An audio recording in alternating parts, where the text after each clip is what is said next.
Kong stares at her, and although he respects what she said, he scoffs and moves along out of the zoo. When they exit the zoo, they're fired at some more. Kong feels like he's trapped in a box. Much like on Skull Island, if danger became too much for him and his band, they'd climb to the highest point of the island. That's how he established his home at the top of the mountain. This kind of thought process brings his attention to the tallest building in New York at the time. The recently built wonder that is, the Empire State Building. He rushes there, roaring at civilians and other potential enemies as if telling them to leave him alone. When he gets to the building, he starts from the bottom and climbs higher and higher and higher. Cut to Jack rushing through the city. No taxis let him in, so he ends up picking a lock to a car and stealing it. He can't find who he's looking for. He thinks to himself, if he were this person, where would he be? And then it hits him. Right before Kong and Ann reach the tip of the Empire State Building, Kong sits for rest. The sun begins to rise as the Ferris wheel scene with Jack and Ann is repeated, but this time with Ann and Kong watching the beauty. It seems so different to Kong. Same sun, different world.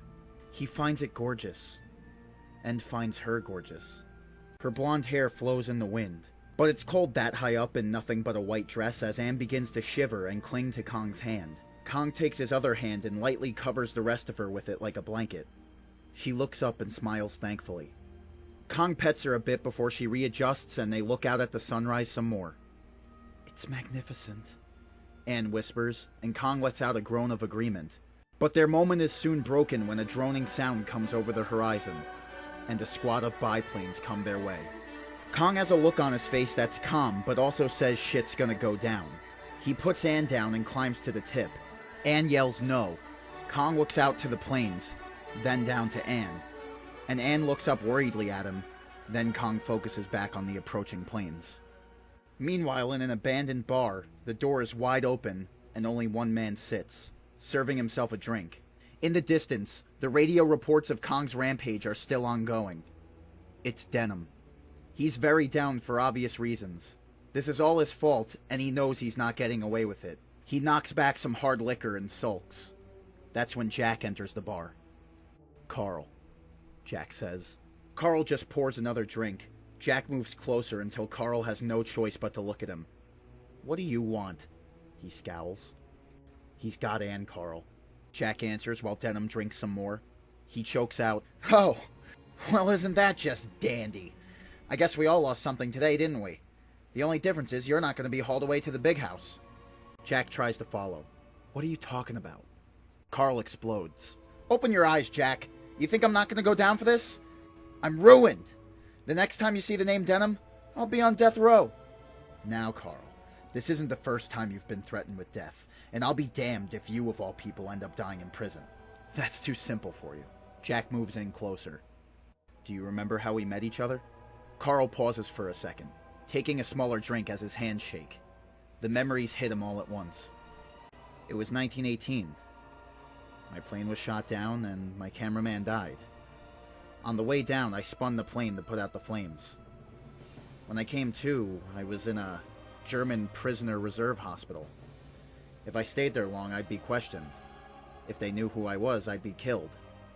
I had to go under an assumed name." Jack interrupts. "Yeah, I remember, Marion."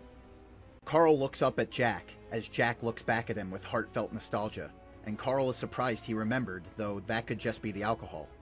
He continues. "When I escaped, I met you in a restaurant. You were deployed not too long ago, and we hit up a conversation about adventure and safaris and cinema. From there, we were partners, and you got all the credit for rescuing me." Jack pushes at his shoulder. "That's right, and how many times did your family get a notice that you were dead?" "More than I can count," Carl chuckles. "Right, and that's because when shit got rough, you didn't give up and drown yourself in a bottle." Jack picks up the bottle. "You got back up and kept going. You didn't let the world tell you what to do, and that inspired me. Even at your worst, I stuck around because you're the most interesting man I've ever known. Planes are going after Kong now at the top of the Empire State Building, and Ann is up there with him. Instead of pussyfooting around in this pub, we can do something about it. Sure, you're gonna face consequences for this, but would you rather sit here and wallow in your sorrows, or be a heroic daredevil one last time?" "What are you suggesting?" Carl asks. We go down to the airfield. We get ourselves a biplane, and we take to the skies. Carl wags his finger at him and smiles. Ah, I get where you're going with this. He gets up from the stool. Jack is excited that Carl is actually listening. We brought him here. We should kill that son of a bitch ourselves, Carl exclaims. Jack's mind recoils for a second.